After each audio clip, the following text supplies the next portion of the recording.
As our program develops this morning, we have the privilege of listening to Brother R. Schlegel, a 30-year veteran in the ministry, who serves as circuit overseer in Texas Circuit Number 7. His subject material is A People Zealous for Fine Works. Brother Schlegel.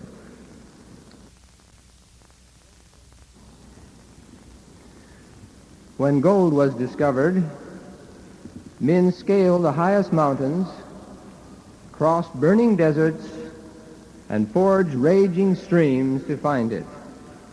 Why? They were motivated by a consuming desire for easy money and material wealth. Others are spurred to action by social goals, play and recreation. Such people may walk to work, but run to play. It is evident that all who are zealous must have some sort of motivation. Humans have an overwhelming capacity for zeal if they feel the cause is important enough and they enjoy doing it. Teenagers, too, can demonstrate an almost fanatical zeal for those they admire and seek to imitate. Sports enthusiasts brave all sorts of weather, except perhaps those who come here to the Astrodome, to cheer their teams to victory or console them in defeat.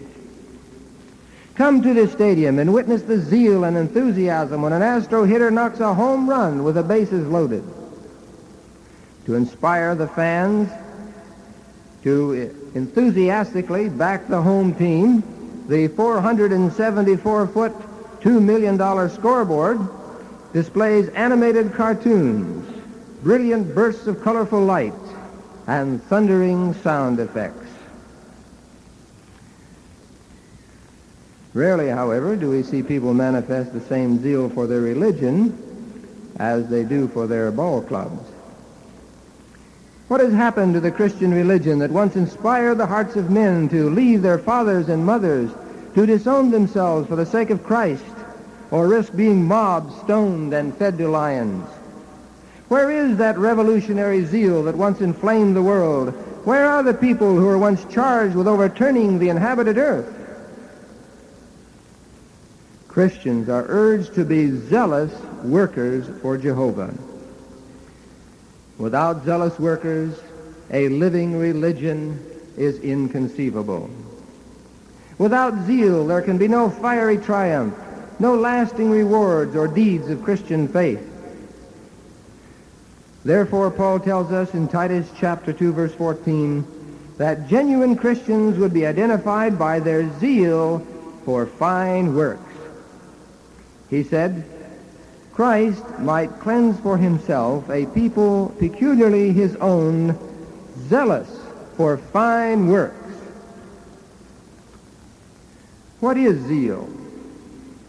It is ardor, earnest desire to do what is right and proper. It means more than just participating. The Greek word for zeal implies a fiery, consuming element. And from this we get the expression, a fiery zeal.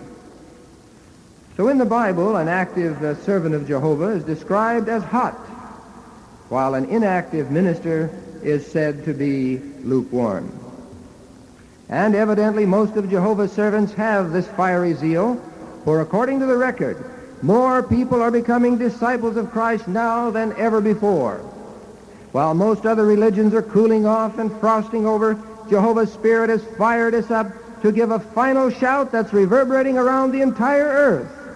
And with divine victory so close, we are determined to keep this zealous activity up right down to the final end.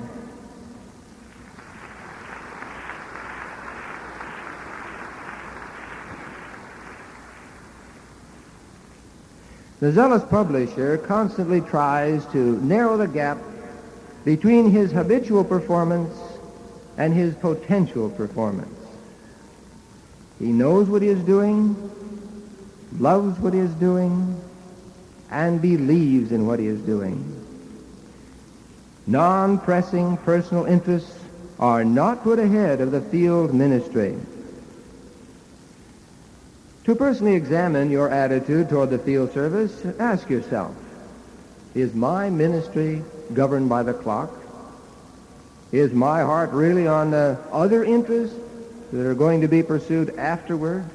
Perhaps a particular television program or some other recreation? Do I usually try to get the field service over in a hurry? Is it a duty or a desire? Is it a drudgery or a delight to discharge my responsibilities as one of Jehovah's Witnesses? Do I feel it is very important? Do I really enjoy it? Do my feelings toward it motivate me to serve Jehovah zealously?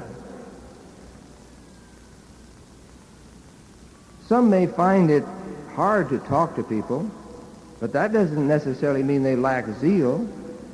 For many zealous ones do not find it easy to talk to strangers, but they discipline themselves, knowing that they will never have the faith to move mountains if they can't move the hills first.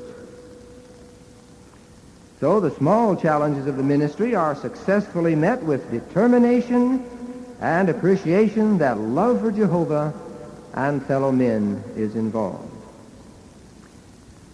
Zeal cannot be measured with reference to certain goals in hours. Nevertheless, zealous ones devote as much time as circumstances reasonably allow. During the planting and harvesting season, farmers work overtime. Do we? Certainly, this is no time to be caught with your record down.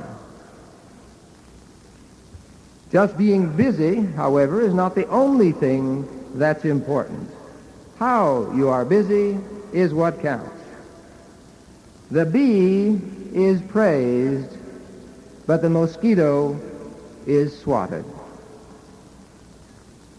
Even the mosquito doesn't get a slap on the back until he starts working.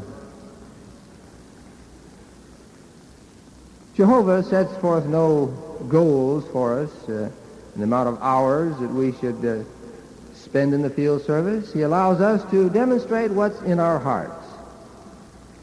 Of course, circumstances vary, and a certain number of hours devoted to field service may be evidence of zeal in the case of one person, but it may be a mere token service in the case of another. Zeal is reflected in our alertness to seize and make opportunities to declare the good news and to do the very best we can under our circumstances. Years may wrinkle the skin, but lack of spiritual zeal wrinkles the soul. Fine works, however, are not limited to kingdom preaching and disciple-making. Any Christian service for others is fine work in which to be zealous. In the book of Titus, chapter 2, verses 1 through 10, Paul mentions other fine works. He said, men should be moderate in habits, show love, be an example of fine works, wholesome in speech, whereas women were encouraged to be reverent in behavior, to love their husbands, to love their children. Honesty and hard work were also recommended. Now, most of you parents in our audience this morning probably don't feel you need to be reminded to love your children. But are you zealous in loving them? We don't mean pampering and doting over them, but showing genuine concern for their welfare. It's not enough to provide for them life's necessities, to take them to the meetings or hold a weekly Bible study with them. More is necessary. Ask yourself, do I really know what my children think about God's requirements deep down in their hearts? Have I prepared them for problems they may face in the future? Am I alert to aid them to overcome weaknesses, pride, selfishness, and laziness? Do you know what is being taught in school, and to what extent your children are influenced by worldly thinking? Do your children feel free to approach you openly about their problems, or do you have to prod them? Can you tell by the expression or tone of voice when something is amiss? You know, a child holds a lot of his hurts inside. He is angry, but inside. He is bothered, but inside. He may be quieter. He may daydream more. He may worry more. But you need keen eyes to see worry. You patiently find out what the problem is. Are you understanding and sympathetic? Continually assuring him of your love? If so, then you will be zealously showing love to your children by fine works. In addition to children needing love, Paul mentions in Titus that wives should be zealous in loving their husbands and being submissive. Wives can show zeal for their husbands in this regard by going beyond what might be expected of them from worldly standards, by manifesting an earnest desire to contribute to their happiness and well-being. The wife who is influenced by this modern liberation movement of women, or the worldly competitive attitude, and feels she has to rule the roost, may eventually find her marital roost is roosterless.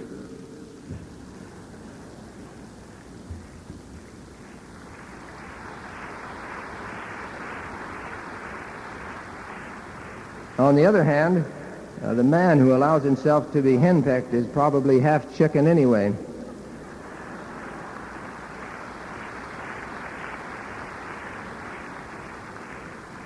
The zealous wife performs her household duties with real regard for her husband and family.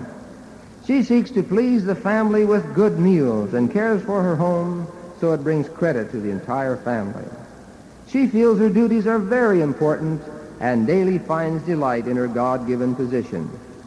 She therefore has sufficient motivation to be zealous in her work. Now, you husbands will certainly want to be zealous in expressing love for your wives, unselfishly choosing what is best for them and the whole family. A Christian husband should not neglect his wife, nor view her just as an object for satisfying his passion. He should show appreciation for her and for what she is, a capable wife and helpmate. Now, most things don't improve with age, but wives are an exception. The longer they're married, the better, as a rule, they become. Now, a 10-year-old automobile is ready for the junk pile, but a wife, 10 years after saying "I do," is just beginning to show her mettle. She may not look as glossy, but she's certainly got more under the hood.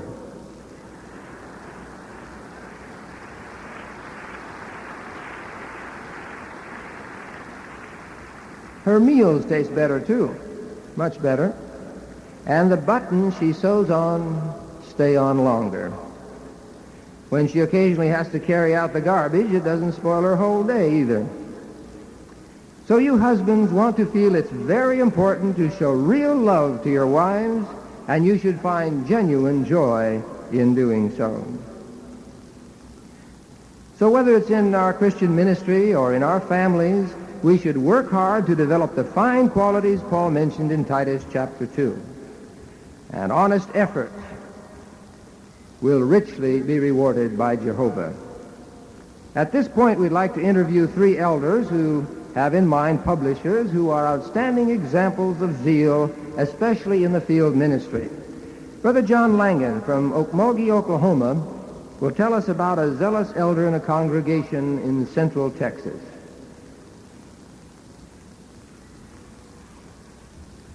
We certainly admire the many fathers and husbands, the providers, who at the same time serve as elders and ministerial servants in the congregation.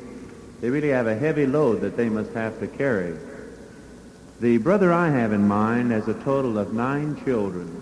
6 of these are still at home. Now, you can imagine the amount of time and attention that a family of this size requires, as well as the material support necessary. Despite the many responsibilities that this brother has, he's been able to maintain fine field service averages over the years, and just this last year, he was able to pioneer 4 times temporarily during the year. In addition to this, he serves as presiding overseer in one of the large congregations in Central Texas. Well, Brother Langen, how is this brother able to arrange his affairs to be so zealous with all these responsibilities? Well, one of the things that works in his favor is his work. He's a chiropractor by trade, and by closely scheduling his time, he's able to work 3 days at the office, and then he spends long days here, closely budgeted his financial affairs, and as a result, he's able to get by financially in what he earns. At the same time, his schedule allows time for his family, for the congregation, and for field service. Well, now, most men who have the earning potential of this brother and such family obligations would feel 5 or 6 days a week would be justified in earning a living, leaving very little time for spiritual activity. Why is he so zealous for Jehovah? Well, he made the comment when we asked him about this question recently. He said it's all a matter of what you put first in your life, what's really first in your heart. He said if you really love people, you'll want to talk to them. You'll love the ministry. And so that's what he wants to do. And in regard to his responsibilities, he said, I feel like it's important to set the right example for the family and the congregation. If the elders are zealous in the congregation, then the whole congregation will benefit spiritually. That's a fine attitude, isn't it? Yes. And because of his zealous example, Brother Slagle, he was able to assist the 29 in the congregation who temporarily pioneered this spring. This is far more than any other time in the history of the congregation. And it's interesting that 6 of these, 29 now, were either ministerial servants or elders. An excellent record. Of course, he's had difficulties in his life, as well as anyone else. There's been problems. But despite the problems, he and his wife, who is also incidentally a zealous sister, persevere. They set a fine example as zealous servants of Jehovah. Thank you, Brother Langen.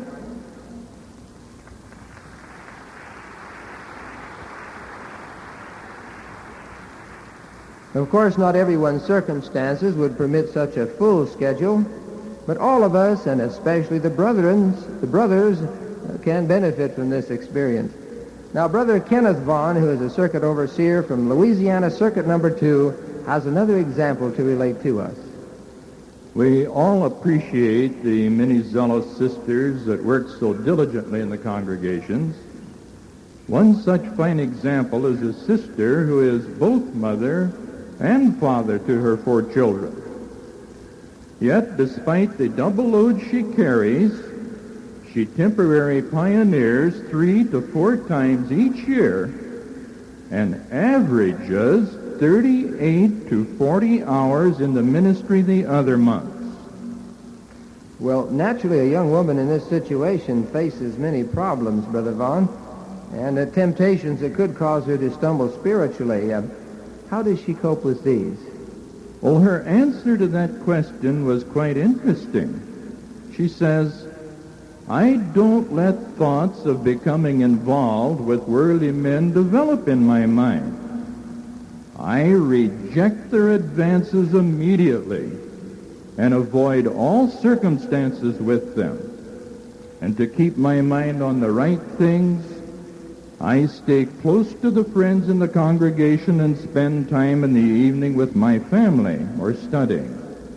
And in speaking of the field ministry, she says, it keeps my mind away from thinking on things I shouldn't. If I spent all my time around the house, I would think too much of what it would like to be married. So the field service helps me to get away from the house and keep busy. Well, it certainly takes a real love for Jehovah and his principles to maintain that attitude, doesn't it? What motivates such zeal in this sister? Well, she says that her conscience won't let her do less than her best for Jehovah. And if she did less, she would be shirking on her dedication to him. So she enjoys the field ministry very much. And working with her Bible students brings her a satisfaction beyond compare. Well, it really does sound like she loves the field ministry, but is she as zealous for taking care of her family as she is for the ministry? Yes, she is, Brother Schlegel. She's a good mother. Her children are well trained. They go regularly in service from the youngest who is 5 to the oldest who is 13. And by the way, the oldest one will be baptized here at this assembly. So this sister's zeal for Jehovah has not caused her to neglect her children, but has moved her to be a better mother and a fine minister. Well, thank you, Brother Vaughn.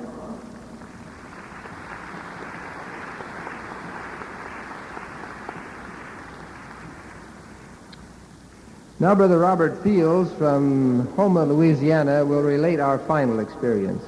You know, many congregations are blessed with having older publishers. Often they're of the Lord's anointed.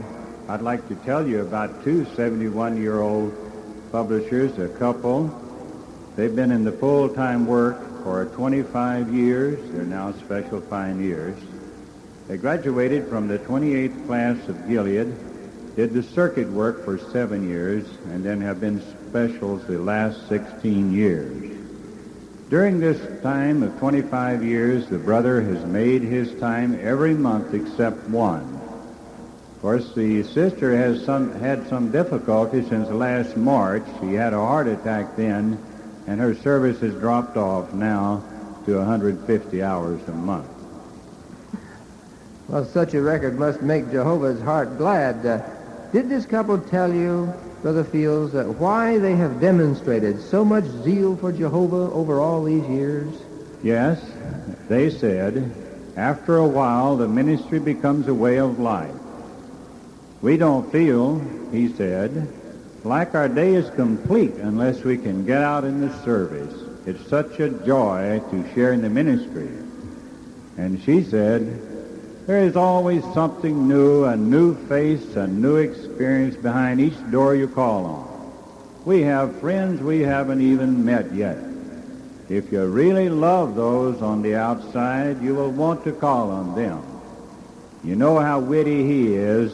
He says, we may be tired, but we're not retard like other ministers.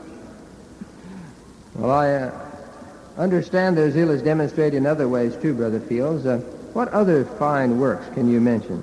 They have an excellent study program, a personal study program. They went to assembly in 1944 where Brother Norris suggested that each witness should read the Bible through. So every year since 1944, they have both read the entire Bible. What an outstanding record. That is very good. And also they have shown good example as parents. Their only son is an elder in the congregation, and all 4 grandchildren have been baptized. Well, would you like to tell us how such zeal for Jehovah by these anointed ones has been rewarded?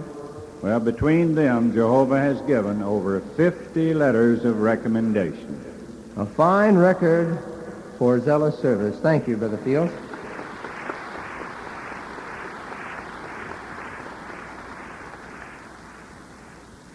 In reviewing these examples of zeal, we're not implying that everyone can do what these publishers are doing, and we should not feel inferior if our circumstances do not allow for such a full load of theocratic activity.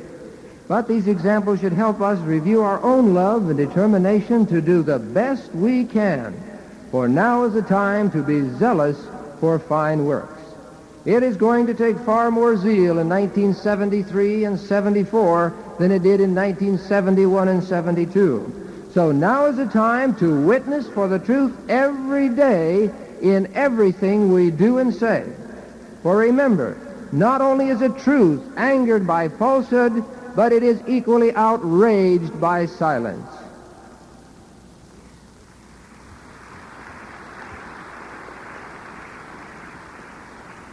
A few hours a month in the public ministry is not a demonstration of zeal for most of us. The wavering, vacillating, lukewarm Christian will not find it comfortable to continue in apathy much longer. We cannot realistically view the brighter prospects of tomorrow while we waste away theocratic opportunities today. We who have tasted of God's Holy Spirit should have an overwhelming capacity for zeal. For us, there can be only one speed, full speed ahead.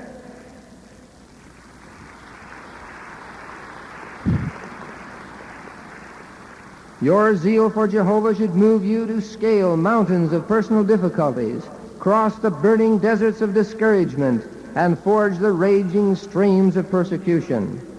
Far more than gold will be your reward. Do you feel zeal for Jehovah is that important? Do you run for recreation and personal pleasures and find it hard to walk in the ministry? Then you may need to learn to enjoy the ministry more. Your spirit needs to catch fire with God's Spirit, then it will glow with intensity as it draws closer to the source of all energy, Jehovah God.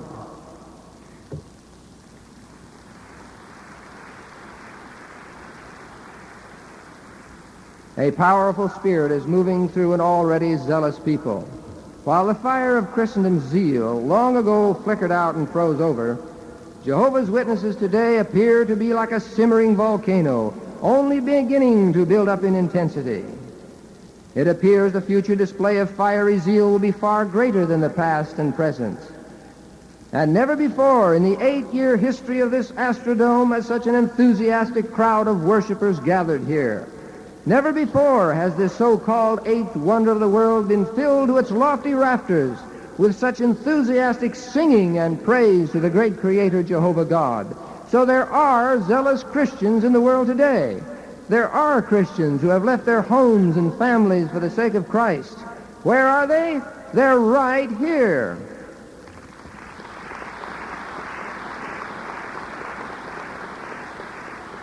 And where is that revolutionary zeal that once inflamed the world? It is here. And where are the people who were once charged with overturning the entire inhabited earth? You are here.